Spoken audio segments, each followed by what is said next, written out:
আসসালামু আলাইকুম রহমতুল্লাহি ওয়া বারাকাতুহু। আশা করি বন্ধুরা সবাই ভালো আছো। ফিরে এলাম আবার ট্রান্সফরমেশনের আরেকটি অপশন, অ্যাসার্টিভ টু ইন্টারোগেটিভে। আশা করি সবাই ভালো আছো। শুরু করার আগে দু একটি কথা বলে নিই।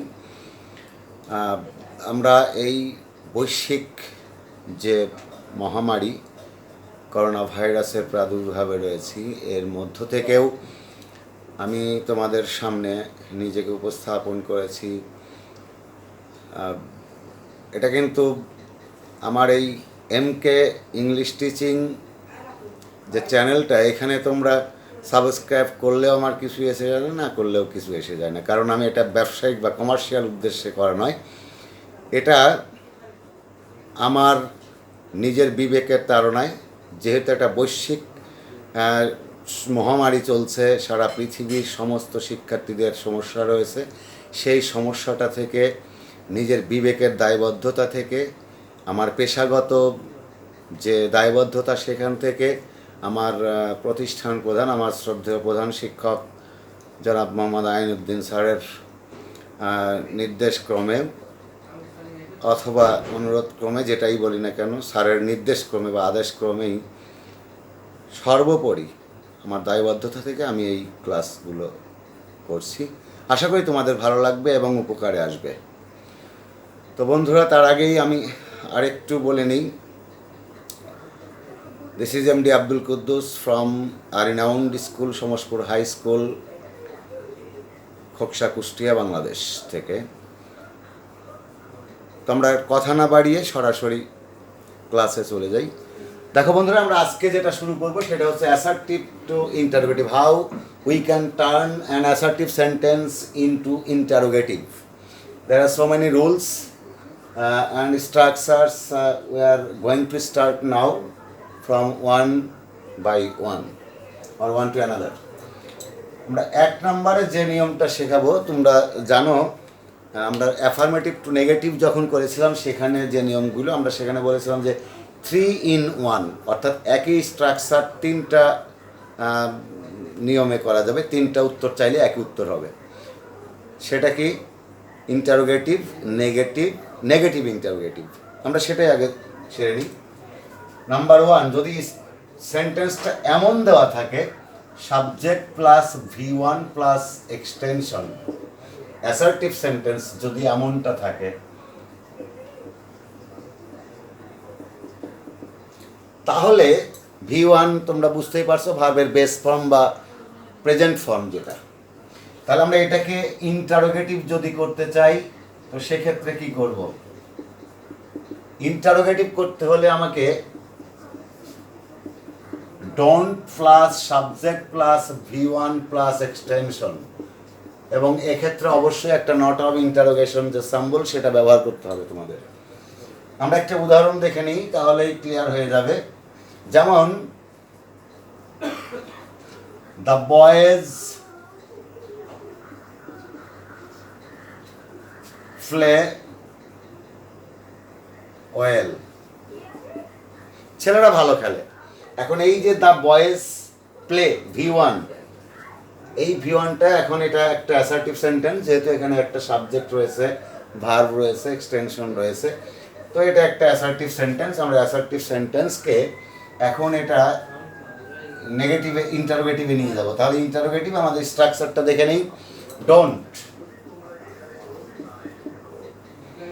আর এরপরে আছে সাবজেক্ট, আমরা এখানে পেয়েছি দ্য বয়েজ, V1 এখানে সূত্রে রয়েছে প্লে, এর V1 নিজেই, তাহলে প্লে, এক্সটেনশন ওয়েল। এটা আমার এই এক নাম্বার ফর্মের যে ইন্টারোগেটিভ হয়ে গেল। এরকম তুমি অনেক করতে পারো। We go to school regularly, they come to, they come home, or they come, they reach the goal, এরকম হতে পারে, অনেক তোমরা করতে পারো। We study well, they read properly or attentively, এরকম অনেক সেন্টেন্স করে তোমরা একই উত্তর করতে পারো। এখন আমি যে জিনিসটা দেখাবো তোমাদের 2 নাম্বার স্ট্রাকচার, সেটা হচ্ছে সাবজেক্টের সাথে পরেই ভার্বের 1 নাম্বার ফর্মের সাথে। দেখো সবই ঠিক থাকবে, শুধু ভার্বটা চেঞ্জ হচ্ছে।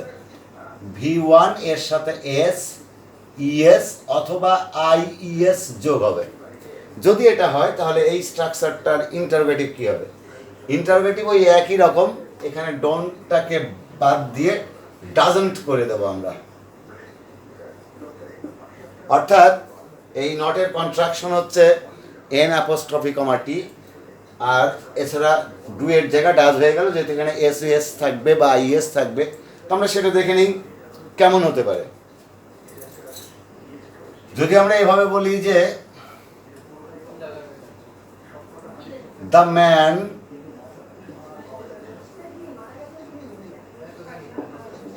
ক্যারিজ দ্য লোড,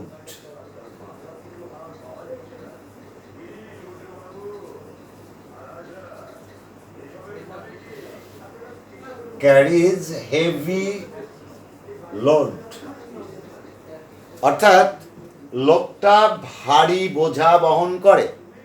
তাহলে লোকটি ভারী বোঝা বহন করেন, এখানে এটা থার্ড পারসন সিঙ্গুলার নাম্বার, এটা subject, third person singular number. Carries, এই যে V1 এর সাথে আইএস যোগ হয়েছে, কারণ ক্যারি ভার্বের শেষে ওয়াই ছিল। আমরা জানি যে কোনো ওয়ার্ডের শেষে, কোনো ভার্বের শেষে যদি ওয়াই থাকে তার আগে কনসোনেন্ট অবস্থান করে, তাহলে ওয়াই এর পরিবর্তে আমাদেরকে ব্যবহার করতে হয় আইইএস। তো সেই নিয়মে তো আমরা এবার উত্তরটা দেখে নেই। তাহলে উত্তরটা কি হবে বন্ধুরা? ডাজন্ট, এরপর সাবজেক্ট দ্য ম্যান, এরপর যেটা আছে সেটা খেয়াল করো, এখানে V1। তো V1 ক্যারিজের V1টা হচ্ছে carry, carry. Doesn't the man carry the load, sorry heavy load.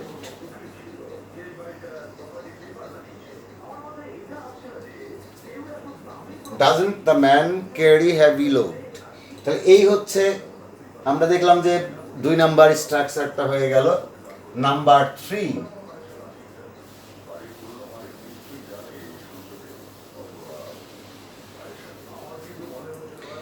Number 3 structure যেটা,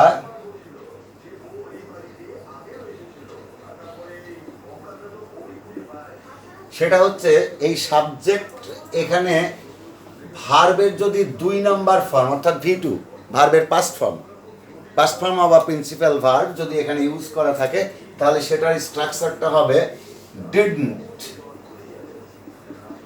plus subject plus V1 plus extension, এর সাথে প্রশ্নবোধক চিহ্ন। তো আমরা যদি সেটাই পাই তাহলে আমরা এখানে উত্তরটা দেখে নিই। প্রশ্নটা দেখি আগে, অ্যাসার্টিভ কি ছিল। ধরে নিই আমরা যে এরকম হইল,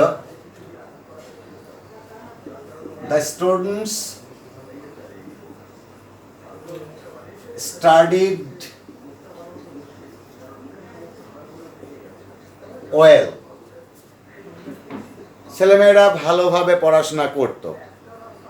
তাহলে লেখাপড়া করতো, এখানে studied well, studied attentively, studied properly আমরা অনেক ব্যবহার করতে পারতাম। তো এখন এটাকে যদি আমি ইন্টারোগেটিভ করতে চাই, এটা কিন্তু অ্যাসার্টিভ, এখন যদি আমি এটাকে ইন্টারোগেটিভ করতে চাই তাহলে কি হবে? ইন্টারোগেটিভ করলে আমাদের স্ট্রাকচারটা খেয়াল করি, didn't subject the students, didn't the students studied এর present form of the verb studied is study. তাহলে study well is an interrogative form. এটাই এরকম তুমি অনেক করতে পারো, কি went there, I went to school yesterday, এরকম যদি ব্যবহার করো তাহলে হয়ে যাবে। এখন আরেকটা বিষয় তোমাদের খেয়াল রাখতে হবে বন্ধুরা, যদি আমি নেগেটিভ অ্যাফার্মেটিভ সেন্টেন্স থেকে, অ্যাসার্টিভ থেকে কিন্তু আমরা এইগুলো করলাম, এখন অ্যাসার্টিভের মধ্যে কিন্তু নেগেটিভ রয়েছে। তো যদি এরকম থাকতো, ডিড নট নেগেটিভ ফর্ম থাকতো, তাহলে নেগেটিভ ফর্মটা শুধু আমরা উঠিয়ে দেব। যেমন আমরা প্রথম যেটা দেখালাম যে দ্য বয়েজ হয়তো play cricket, play well, we go to school. যদি থাকে we do not go to school, তাহলে উত্তরটা হবে do we go to school. তার মানে আমরা বলছি যে নেগেটিভ ফর্ম থাকলে বাদ যাবে, না থাকলে যোগ হবে, অর্থাৎ নটের কন্ট্রাকশন। যদি না থাকে তাহলে আসবে, আর থাকলে বাদ যাবে, তাহলে সেটা ইন্টারোগেটিভ হয়ে যাবে। এরকম অনেক কাজ। আমি যদি এখানে বলতাম, এরকম একটা উদাহরণ দিয়ে দেখাই, এরকম সেন্টেন্সটা যদি আমি বলতাম যে দ্য বয়েজ, দ্য স্টুডেন্টস, অথবা দ্য স্টুডেন্ট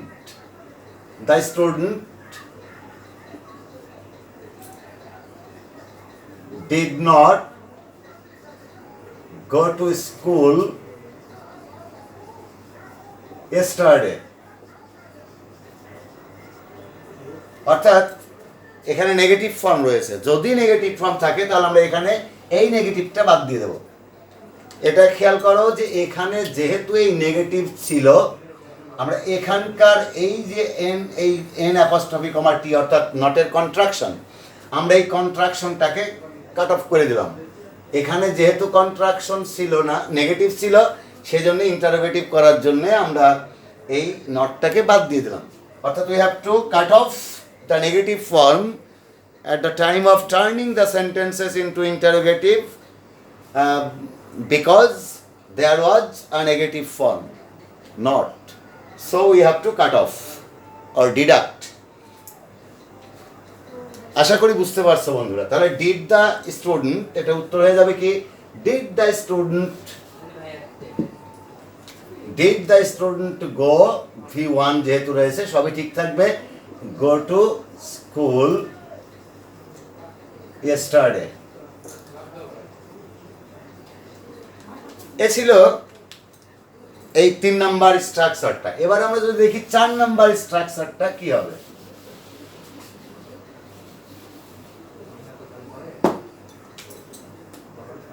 স্ট্রাকচার নাম্বার 4, সেটা কি হবে? যদি আমরা দেখি যে এই কোনো সেন্টেন্সে ভার্ব দুইটা রয়েছে, দুইটা ভার্ব, তো দুইটা ভার্ব যদি থাকে তাহলে বুঝতে হবে যে first one is an auxiliary and second one is a principal verb. So আমাদেরকে প্রিন্সিপাল ভার্বের দিকে তাকানোর কোনো প্রয়োজন নেই। প্রথম যে ভার্বটা থাকবে, প্রথম ভার্ব, অক্সিলিয়ারি ভার্ব থাকার, অক্সিলিয়ারি ভার্বও 2-3টা থাকতে পারে, যেমন দে হ্যাভ বিন প্লেয়িং, এখানে 2টা অক্সিলিয়ারি ভার্ব রয়েছে, আমি দ্বিতীয়টার দিকেও তাকাবো না। সাবজেক্টের পরেই যে ভার্বটার অবস্থান, মিনিমাম 2টা ভার্ব থাকলে প্রথম ভার্বটাকে আমরা আগে নিয়ে আসবো। দেখে নিই আমরা একটু, subject plus auxiliary verb plus principal verb plus extension. আমরা বুঝতেই পারছি যে এখানে ভার্ব রয়েছে 2টা। আমরা বলেছি যে ভার্ব 2টা থাকলে, মানে একাধিক থাকলে, প্রথম যে ভার্বটা সেই ভার্বটাই আগে চলে আসবে। তার মানে আমরা এখানে আগে যেমন এখানে ব্যবহার করলাম ডু, ডাজ, ডিড, এখন আমরা সেটা ব্যবহার করব না। এখন আমরা ব্যবহার করব কি অক্সিলিয়ারি ভার্ব, এর সাথে নটের কন্ট্রাকশন যোগ হবে। আর যদি নেগেটিভ এখানে থাকে তাহলে নেগেটিভটা এখান থেকে বাদ দিতে হবে। That's enough. এখন আমরা যদি একটা উদাহরণ দেখে নিই তাহলে কি হতে পারে। যেমন আমি যদি এখন বলি যে we are learning on transformation।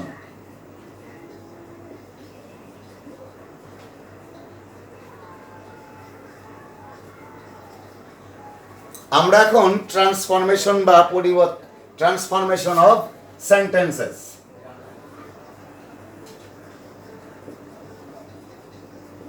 আমরা এখন বাক্য পরিবর্তনের বা রূপান্তরের উপরেই শিখছি কিছু। তাহলে উই আর লার্নিং সামথিং আমি দিতে পারতাম, উই আর লার্নিং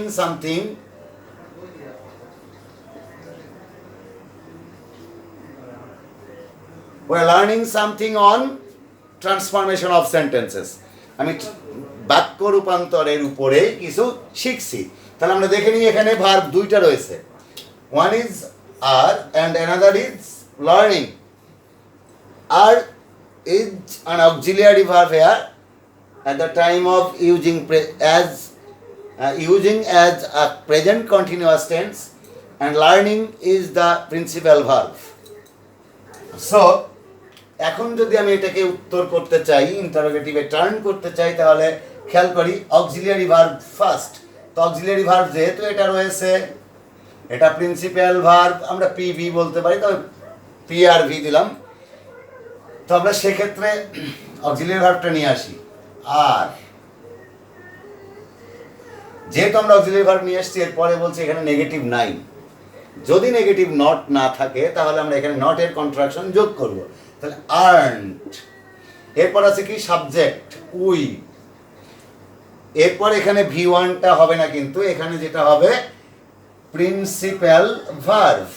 তাহলে প্রিন্সিপাল ভার্ব যা ছিল, no change, you can't change the principal verb আর you can't change the form of principal verb. অর্থাৎ প্রিন্সিপাল ভার্বের যে রূপ থাকবে ওই রূপই তোমাকে ব্যবহার করতে হবে। আর্নড উই লার্নিং সামথিং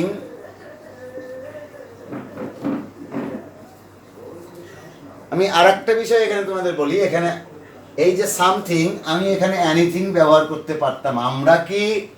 আমরা কি বাক্য পরিবর্তনের উপর কিছুই শিখছি না? তার মানেই আমরা কিছু শিখছি, সেই জন্য এখানে এনিথিং করলে ভালো হবে। এনিথিং অন, তারপর যেটা আছে সেটাই, তবে অবশ্যই the symbol of not of interrogation ব্যবহার করতে হবে। এটা ছিল। এখন যদি আমি এইরকম না করে এরকম বলি যে I have been teaching you for half an hour, তার মানে হ্যাভ বিন টিচিং, তিনটা ভার্ব এখানে, হ্যাভ বিন টিচিং। তা আমরা হ্যাভ আর বিন দুইটাই অক্সিলিয়ারি ভার্ব, দুইটার দিকে তাকাবো না। আমরা বলেছি প্রথম যে ভার্বটা থাকবে সেই ভার্বটাই চলে আসবে আগে। তাহলে উত্তরটা কি হবে? Haven't I been teaching you for half an hour?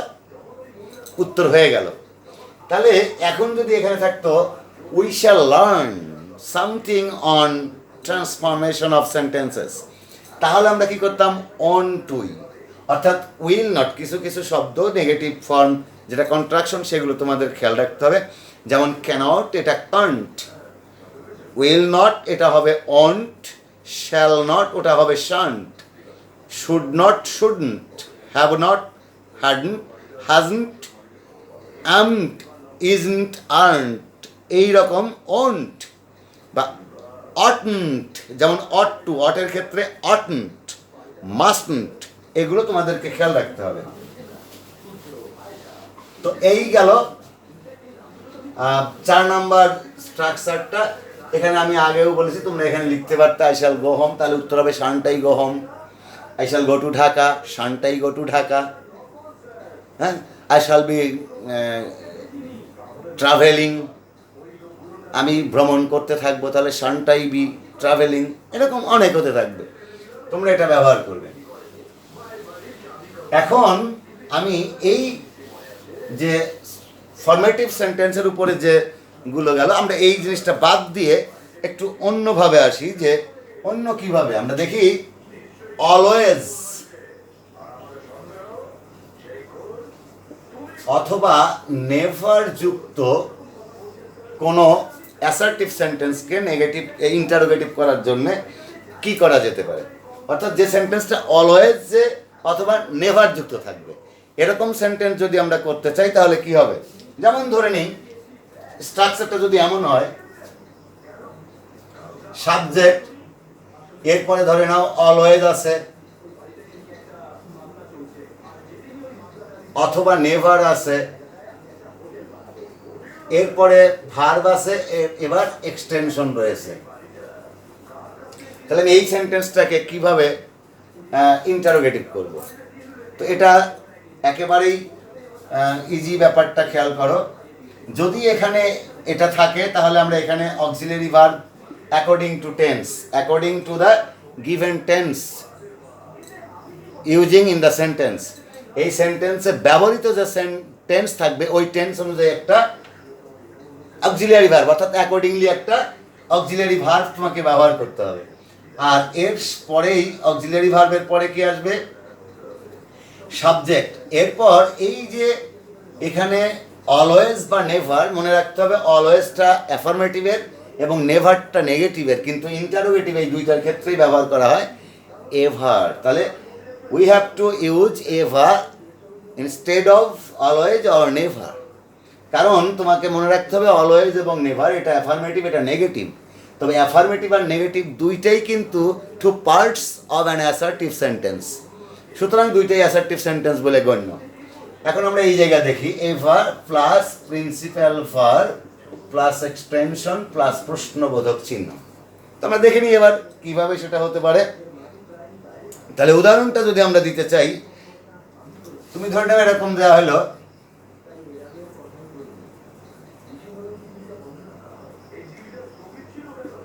হি, অথবা আমি যদি এখানে দিই এরকম, শোভা অলওয়েজ গোজ টু স্কুল।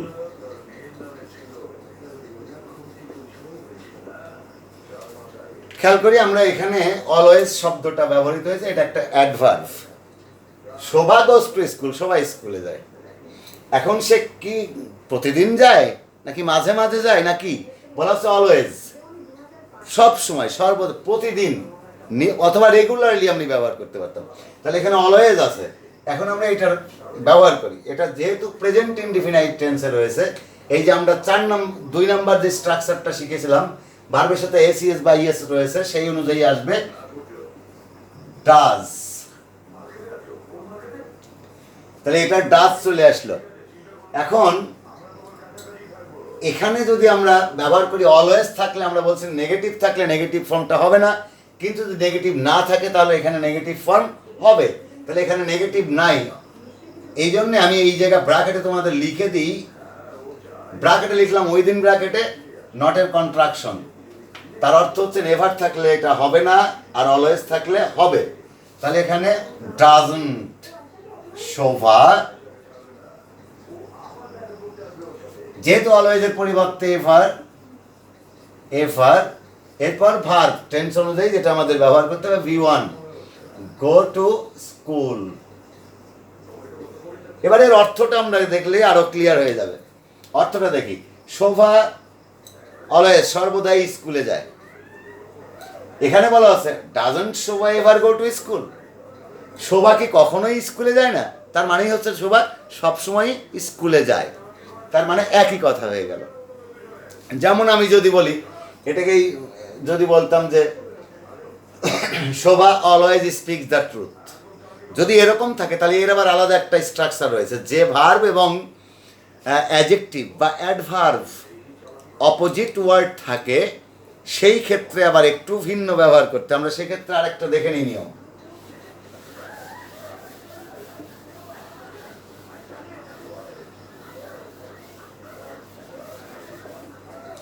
অর্থাৎ এখানে যদি আমি এইভাবে উদাহরণটা দেখি তাহলে কি হয় খেয়াল করি।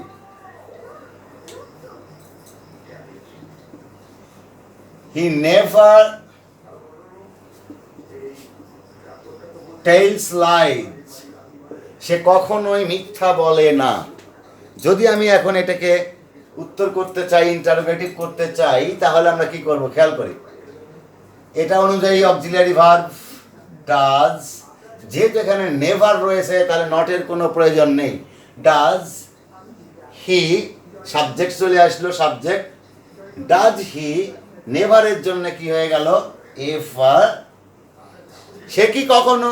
এবারে আমরা দেখি, সরি, যদি আমরা দেখি যে ভার্বটার পরিবর্তন করা যায় তাহলে ভার্বটার অপোজিট ভার্ব ব্যবহার করতে হয়। তবে টেলসের তো অপোজিট হয় না, তবে টেইল লাইজের ক্ষেত্রে টেইল ভার্ব ব্যবহার করা হয়। যেহেতু আমরা লাইজের অ্যান্টোনিম বা অপোজিট ওয়ার্ড হয় সেটা হচ্ছে ট্রুথ, তো ট্রুথের ক্ষেত্রে যে ইংরেজি সেটা হয় স্পিক। তাহলে আমরা এখানে ডাজ হি এভার স্পিক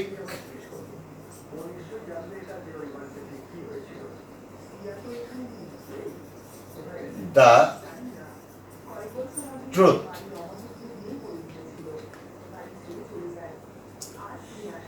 এখানে একটা বিষয় খেয়াল করি, যেহেতু আমি এইটার অ্যান্টোনিম ব্যবহার করছি তাই কিন্তু এখানে নট দিতে হবে।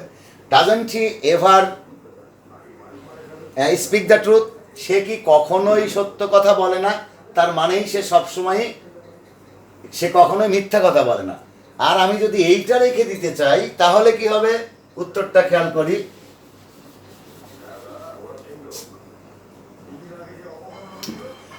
সরাসরি এইভাবে করলে আরো তোমাদের জন্য সুবিধা হবে। Does he ever tell lies? সে কি কখনো মিথ্যা বলে? তার মানেই সে কখনোই মিথ্যা বলে না। তোমরা এটাকেই কারেক্ট করবে এবং এইটাই করবে। এবারে আমরা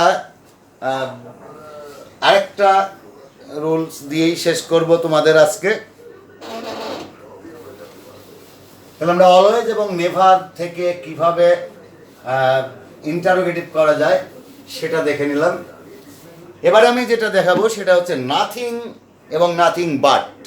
যদি নাথিং বাটটা সেন্টেন্সের মাঝে থাকে তাহলে সেটা আমরা কিভাবে করব দেখে নিই আমরা। অ্যাসার্টিভ স্ট্রাকচারটা যদি subject plus verb plus nothing but plus extension যদি এমন থাকে, তাহলে এইটাকে যদি আমি ব্যবহার করতে চাই তাহলে কি হবে, স্ট্রাকচারটা হবে what plus verb plus subject plus but plus extension. তাহলে আমরা এবার দেখে নিই। যদি আমি এইভাবে বলি যে our life is nothing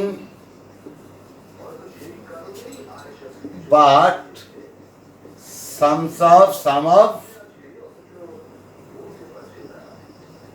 hours, days, months or weeks, months or years।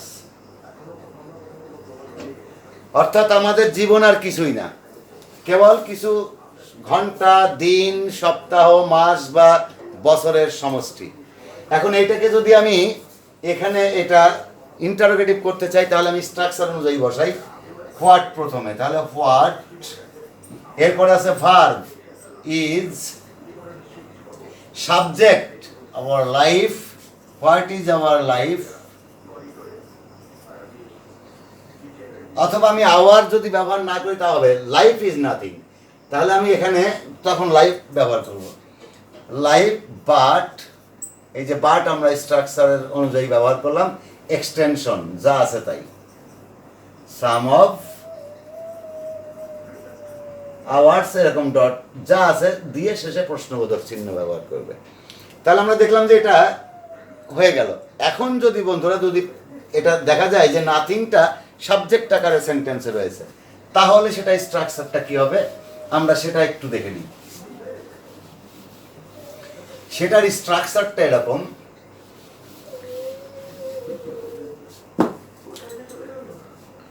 যে nothing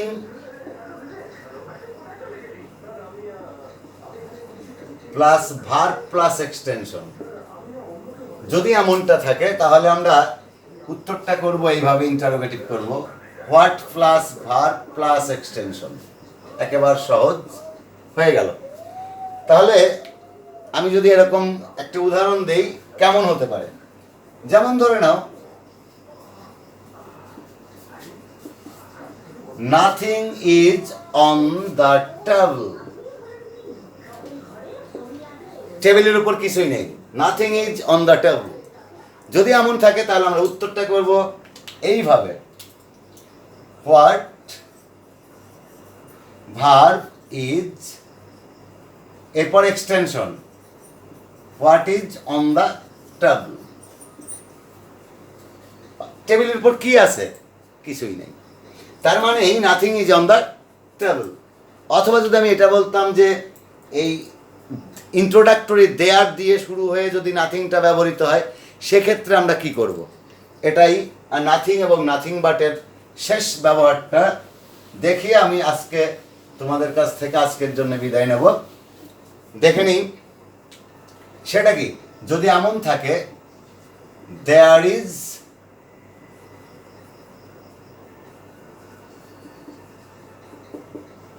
nothing plus extension.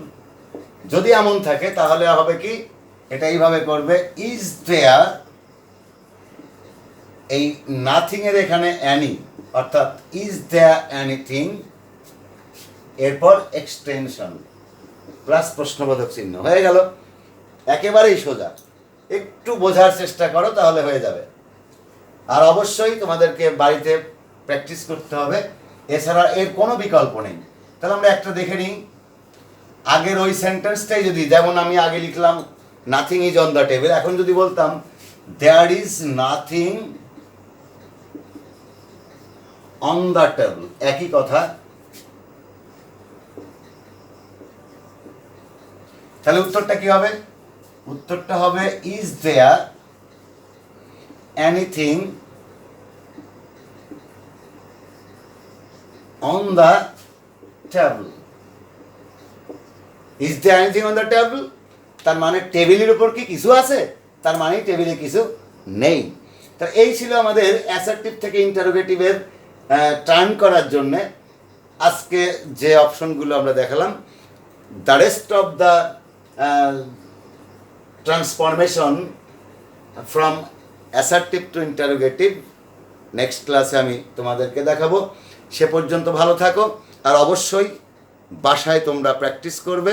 You must or you should practice at home. Okay, সবাই ভালো থেকো, আল্লাহ হাফেজ।